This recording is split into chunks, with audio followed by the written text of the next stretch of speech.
Assalamualaikum warahmatullahi wabarakatuh. Anandaku soleh-soleha, berjumpa lagi dengan Ibu untuk bersama-sama belajar bahasa Indonesia.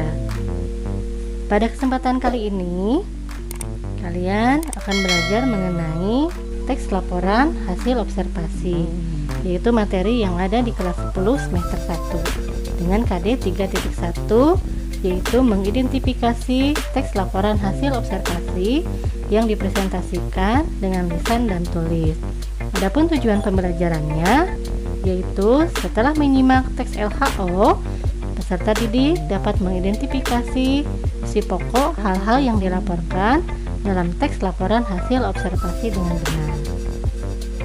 Oke, kita lanjut. Kalian sudah siap kan untuk belajar? Mari kita mulai. Yang pertama, pengertian teks LHO. Apa itu teks LHO? Teks LHO atau laporan hasil observasi adalah sebuah teks yang berisi penjabaran umum mengenai sesuatu yang didasarkan pada hasil observasi atau pengamatan, yang tujuannya untuk menambah wawasan pembaca. Ibu yakin kalian pasti pernah melakukan sebuah pengamatan, kan? Nah, ketika kalian melakukan pengamatan dan melaporkannya, maka itu disebut teks laporan hasil observasi. Oke, kita lanjut lagi. Yang kedua yaitu ciri teks laporan hasil observasi. Apa itu ciri teks LHO? Yang pertama, merupakan bersifat objektif. Objektif yaitu memberikan keterangan sesuai dengan keadaan yang sebenarnya tanpa dipengaruhi oleh pendapat atau pandangan pribadi. Yang kedua, ditulis secara lengkap sesuai dengan sistematika atau struktur teks LHO. Yang ketiga, ditulis berdasarkan fakta atau data atau bukti yang ditemukan pada saat pengamatan. Dan yang keempat, tidak mengandung hal-hal yang bersifat menyimpang, dugaan-dugaan yang tidak tepat, atau keberpihakan terhadap sesuatu. Karena teks LHO merupakan teks yang bersifat non-fiksi atau ilmiah, ya, jadi tidak ada dugaan ataupun keberpihakan terhadap sesuatu ataupun hal-hal yang menyimpang. Ya, sekarang kita lanjutkan dengan contoh teks LHO. Di sini ada contoh teks laporan hasil observasi yang berjudul wayang. Silahkan disimak baik-baik ya. Wayang adalah seni pertunjukan yang telah ditetapkan sebagai warisan budaya asli Indonesia. UNESCO, lembaga yang mengurusi kebudayaan dari PBB, pada 7 November 2003 menetapkan wayang sebagai pertunjukan bayangan boneka tersohor berasal dari Indonesia. Wayang merupakan warisan mahakarya dunia yang tidak ternilai dalam seni bertutur atau masterpiece of oral and intangible heritage of humanity. Para wali songo penyebar agama Islam di Jawa sudah membagi wayang menjadi 3. Wayang kulit di timur, wayang gong atau wayang orang di Jawa Tengah, dan wayang golek atau wayang boneka di Jawa Barat. Penjenisan tersebut disesuaikan dengan penggunaan bahan wayang. Wayang kulit dibuat dari kulit hewan ternak, misalnya kulit kerbau, sapi, atau kambing. Wayang wong berarti wayang yang ditampilkan atau diperankan oleh orang. Wayang golek adalah wayang yang menggunakan boneka kayu sebagai pemeran tokoh. Selanjutnya, untuk mempertahankan budaya wayang agar tetap dicintai, seniman mengembangkan wayang dengan bahan-bahan lain, antara lain wayang suket dan wayang motekar. Wayang kulit dilihat dari umur dan gaya pertunjukannya pun dibagi lagi menjadi bermacam jenis. Jenis yang paling terkenal karena diperkirakan memiliki umur paling tua adalah wayang purwa. Purwa berasal dari bahasa Jawa yang berarti awal. Wayang ini terbuat dari kulit kerbau yang ditata dan diberi warna sesuai kaidah pulasan wayang pendalangan, serta diberi tangkai dari bahan tanduk kerbau bule yang dioles sedemikian rupa dengan nama cempurit yang terdiri atas tuding dan gapit. Wayang wong, bahasa Jawa yang berarti orang, adalah salah satu pertunjukan wayang yang diperankan langsung oleh orang. Wayang wong yang dikenal di suku Banjar adalah wayang gung, sedangkan yang dikenal di suku Jawa adalah wayang topeng. Wayang topeng dimainkan oleh orang yang menggunakan topeng. Wayang tersebut dimainkan dengan iringan gamelan dan tari-tarian. Perkembangan wayang orang pun saat ini beragam. Tidak hanya digunakan dalam acara ritual, tetapi juga digunakan dalam acara yang bersifat menghibur. Selanjutnya, jenis wayang yang lain adalah wayang golek yang mempertunjukkan boneka kayu. Wayang golek berasal dari Sunda. Selain wayang golek Sunda, wayang yang terbuat dari kayu adalah wayang menak atau sering juga disebut wayang golek menak karena cirinya mirip dengan wayang golek. Wayang tersebut kali pertama dikenalkan di Kudus.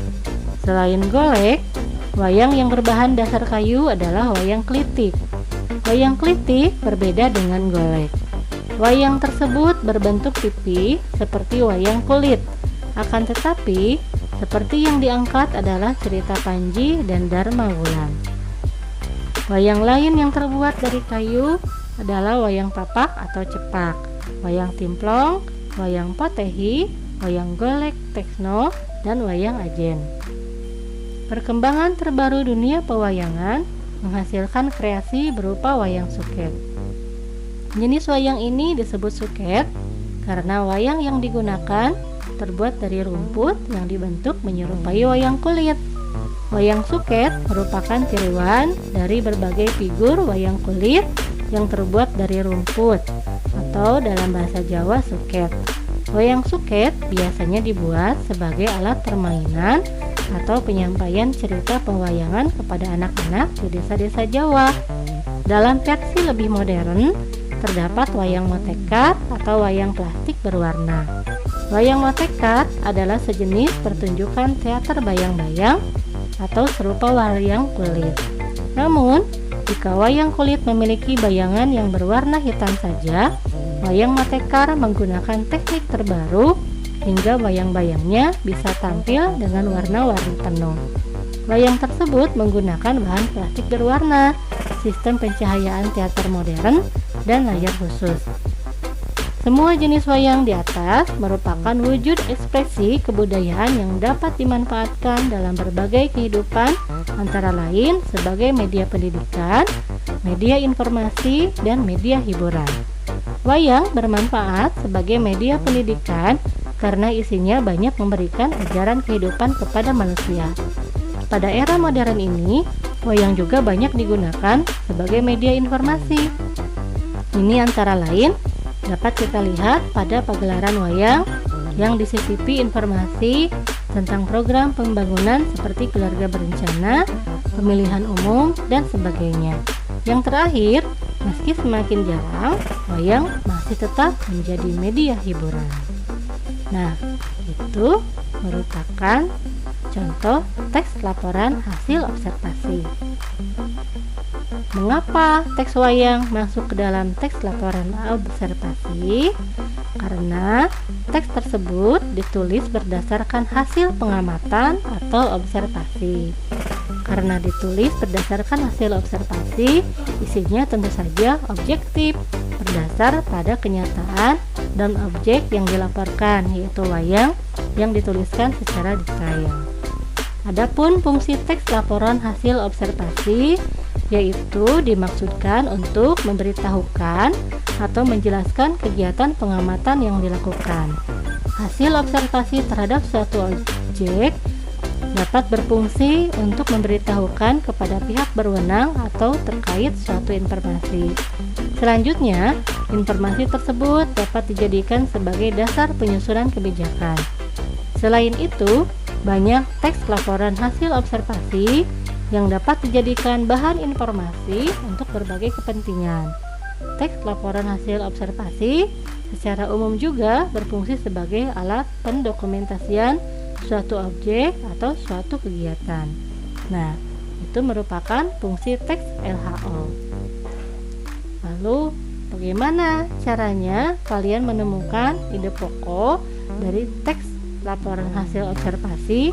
Ingat, untuk menemukan ide pokok yang pertama, langkah yang kalian lakukan adalah membaca teks dengan saksama. Yang kedua, memahami isi setiap paragraf. Ingat, setiap paragraf pasti memiliki satu gagasan pokok atau satu ide pokok. Nah, untuk mencari ide pokok, kalian harus mencari kalimat utama dalam paragraf tersebut. Jenis-jenis paragraf berdasarkan letak kalimat utamanya dalam paragraf. Ada yang namanya paragraf deduktif, yaitu jika kalimat utamanya atau kalimat umumnya ada di awal paragraf. Yang kedua, paragraf induktif, atau kalimat utama atau kalimat umumnya ada di akhir paragraf. Yang ketiga, paragraf ineratif, yaitu kalimat utama atau kalimat umumnya ada di tengah paragraf. Dan yang keempat adalah paragraf campuran, yaitu kalimat utama atau kalimat yang umumnya berada di awal dan akhir paragraf. Ingat, sebuah paragraf terdiri atas beberapa kalimat. Ada kalimat utama dan ada kalimat penjelas. Nah, kalian bisa melihat di mana kalimat utama dari paragraf tersebut, ya, dan temukanlah ide pokok dari paragrafnya. Contoh, ini adalah paragraf yang ada di dalam teks wayang. Paragraf pertama. Wayang adalah seni pertunjukan yang telah ditetapkan sebagai warisan budaya asli Indonesia. UNESCO, lembaga yang membawahi kebudayaan dari PBB, pada 7 November 2003 menetapkan wayang sebagai pertunjukan bayangan boneka tersohor dari Indonesia. Nah, dari kalimat ini kita bisa lihat bahwa di kalimat pertama itu merupakan kalimat utama atau kalimat umumnya, sedangkan kalimat selanjutnya ini merupakan kalimat penjelas. Kita bisa melihatnya sampai ke bawah, itu merupakan kalimat-kalimat penjelas untuk menjelaskan tentang wayang. Karena kalimat umum atau kalimat utamanya ada di awal paragraf, maka ini dinamakan paragraf deduktif. Karena kalimat utamanya di awal paragraf, maka gagasan pokoknya sudah jelas bahwa wayang adalah seni pertunjukan yang telah ditetapkan sebagai warisan budaya asli Indonesia. Nah, itu cara menemukan gagasan pokok dari sebuah paragraf. Jadi kalian tentukan dulu kalimat utamanya ya. Nah, sebagai latihan, sekarang bacalah teks laporan hasil observasi berjudul wayang dengan saksama pada halaman 12 sampai dengan 14 di buku sekolah elektrikmu, serta lengkapi tabel berikut ini. Kemudian buatlah rangkumannya ya.